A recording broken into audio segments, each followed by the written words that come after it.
Hello hello hello everybody.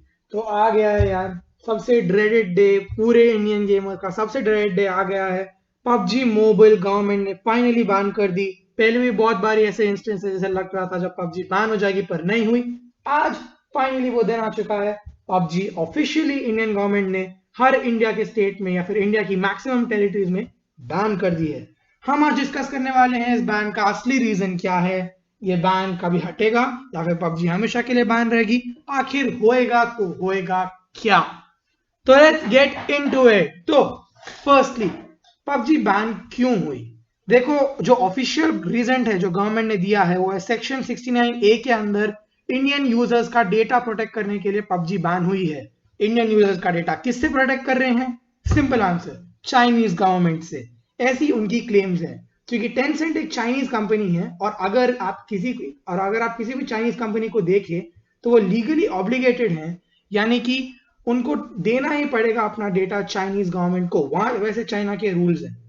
तो अगर मैं कुछ भी करता हूं अपने फोन पे, सपोज किसी चाइनीज ऐप के थ्रू किसी को मैसेज करता हूं और चाइनीज गवर्नमेंट वो डेटा मांगती है, तो वो कंपनी को मेरा डेटा चाइनीज गवर्नमेंट को देना पड़ेगा। वो चाइना के रूल्स हैं। इसीलिए ताकि इंडियंस का डेटा प्रोटेक्टेड रहे, पबजी को बैन करा गया है। पर पबजी तो कितने सालों से है। पबजी छोड़ो, जो सिर्फ 118 ऐप्स बैन करे उसमें कितने सारे ऐप्स कितने सालों से है, जैसे वीचैट। तो अभी बैन क्यों? आंसर सिंपल है। कुछ टाइम पहले ढोकलाम में इंडिया और चाइना के बीच में नोकझोंक हुई थी, और अभी भी आप ऑनलाइन जाके चेक कर लिए, इंडियन और चाइनीज गवर्नमेंट्स एक फ्रेंडली लेवल पर नहीं है।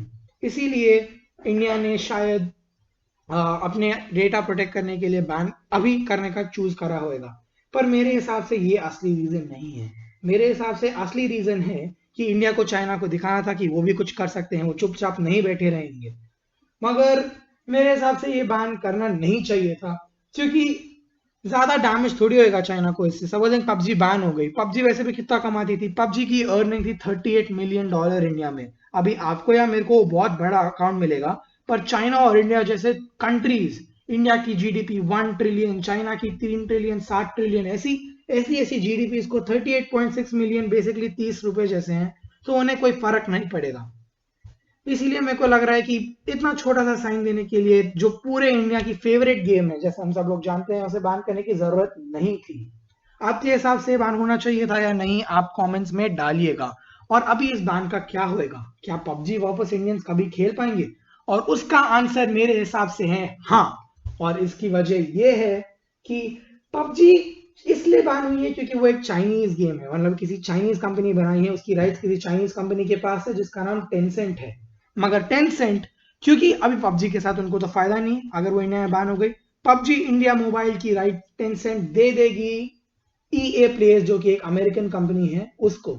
और अमेरिका और इंडिया की गवर्नमेंट तो अभी फ्रेंडली हैं। मोदी जी थोड़े साल पहले डोनाल्ड ट्रंप को मिलने भी गए थे, टूर पे जब वो गए थे।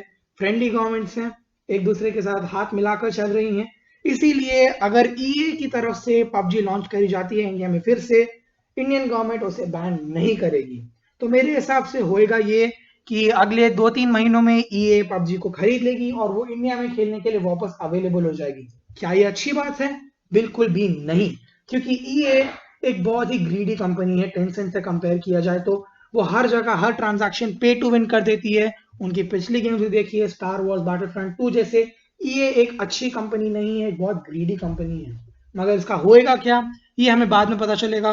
और जब तक सवाल आता है, जब तक पबजी वापस नहीं आती है, या फिर आती है या नहीं आती है वो भी हमें गारंटी कर नहीं मालूम, हम क्या खेले भाई। तो आप खेलोगे कॉल ऑफ ड्यूटी मोबाइल, जो लकीली अभी तक बैन नहीं हुई है। ऑलराइट।